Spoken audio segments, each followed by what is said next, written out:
Modern बहू नहीं होनी चाहिए। लेकिन उन्हें नहीं पता था कि गांव से आने वाली बहू सुंदर सुशील तो होगी और उसको गांव से बाहर भी निकाल लाएंगे, लेकिन उसके अंदर का गांव कैसे बाहर निकलेगा?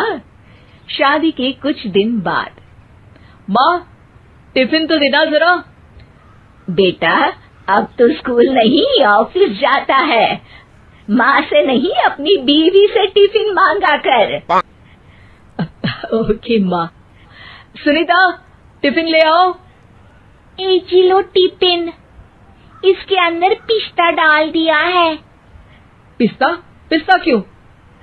सास जी ने बोला था ना कि आपको पिस्ता बहुत पसंद है। ओहो, मैंने पिस्ता नहीं पास्ता बोला था, पास्ता। पास्ता? कहीं होता है पास्ता? अरे बेटी, तू रहने दे, मैं बना दूंगी। अच्छा किया कि पाव भाजी बनाने का नहीं बोला, वरना किसी के पाव बना देती है। सुनीता को बुरा लगता है, लेकिन उसकी नादान हरकतें कम नहीं होती। ऐसे ही एक दिन, अरे तुमने ये क्या लगाया है? अरे आप वो फूस फूस करके लगाते हैं ना, वही। डियो? का दियो? किसको दियो? अरे वही ना, जिससे खुशबू आती है। हाँ हाँ, सही पकड़े हैं। अच्छा, लेकर तो आना। कौन सा डियो लगाया तुमने? अभी लेकर आते हैं जी। संदीप की बात मानकर सुनीता अंदर से खुशबू वाला फुसफुस लेकर आती है। ओएमजी! ओएमजी मतलब ओ माय गणेश ना। अरे ओएमजी छोड़ो, और ये खुशबू वाला फुसफुस की बात कर रही थी तुम? हाँ, इसी की। फिर से सही पकड़े हैं। अरे देवी, लेकिन आप सही नहीं पकड़े हैं, ये डियो नहीं है। डियो नहीं है तो क्या लियो है? अरे ये रूम फ्रेशनर है, जिसको कमरे में छिड़कते हैं, खुद पर नहीं। कोई बात नहीं, माँ कहती थी आत्मा किराएदार है, शरीर एक किराए का कर्म। हम शरीर पे ये डाल लिए तो क्या फर्क पड़ जाएगा? अरे बहू, ओ बहू, मेरे लिए फल तो ले आ, फिर मैं बाजार जाऊंगी। सुनीता अपनी सास के लिए फल लेकर आती है। अरे बेटा, पपीता, तरबूज और सेब फल ऐसे कैसे खा लूं? काट कर तो ले आ। माँ जी, मेरे गांव में तो खेत से उठा के सीधा खा लेते हैं।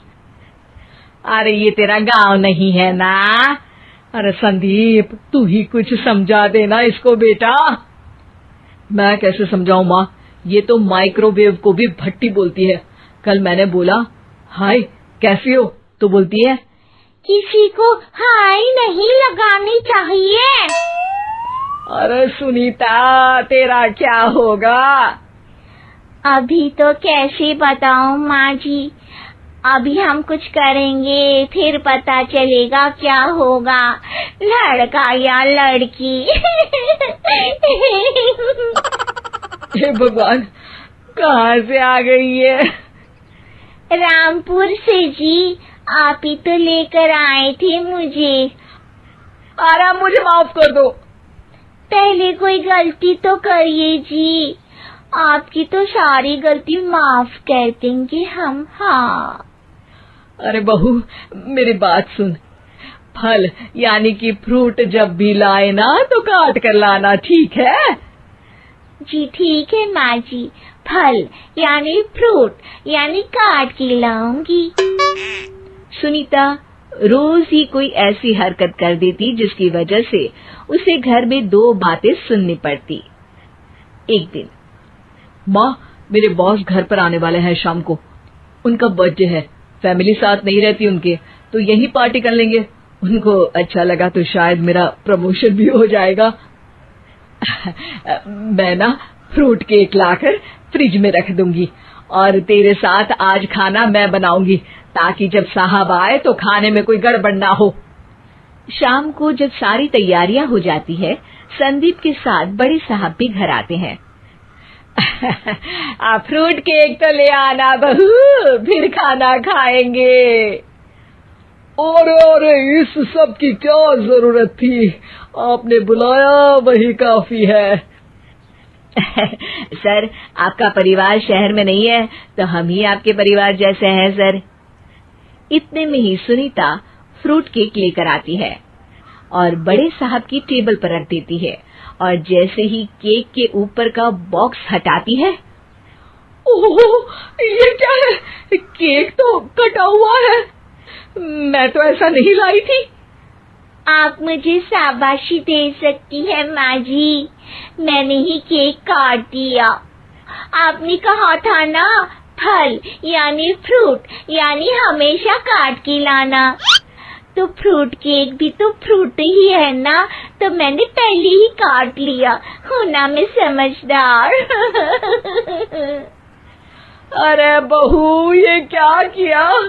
केक हमेशा वही काटता है जिसका जन्मदिन होता है। तुझे एक बात भी समझ नहीं आती, एक नंबर की बेवकूफ है। पूरा माहौल बिगड़ चुका था। संदीप को लगने लगा था कि साहब उसे प्रमोशन तो दूर की बात है, कहीं डिमोशन ना दे दे, लेकिन साहब बीच में ही बोल पड़ते हैं। अरे कोई बात नहीं, ये इनकी बेवकूफी नहीं है, इनका भोलापन है। बेटा आप कहाँ से हो? रामपुर गांव से। अरे वाह, गांव से, फिर तो आपके गांव में ताजे फल और सब्जियां मिलते होंगे। हाँ, सही पकड़े हैं, हम तो काटते भी नहीं, सीधा खा लेते हैं। मैं ना एक बार तुम्हारे गांव घूमने जरूर चलूंगा। क्यों संदीप, ले चलोगे ना? मुझे गांव घूमना बहुत पसंद है। बस फिर क्या था, संदीप और सास दोनों खुश हो गए, क्योंकि साहब को सुनीता ने गांव की बात करके खुश कर दिया था। अब संदीप का प्रमोशन पक्का था। शिक्षा, कभी भी किसी भी गलती पर घबराना नहीं चाहिए। हो सकता है कि उस गलती की वजह से आगे बड़ा फायदा हो जाए।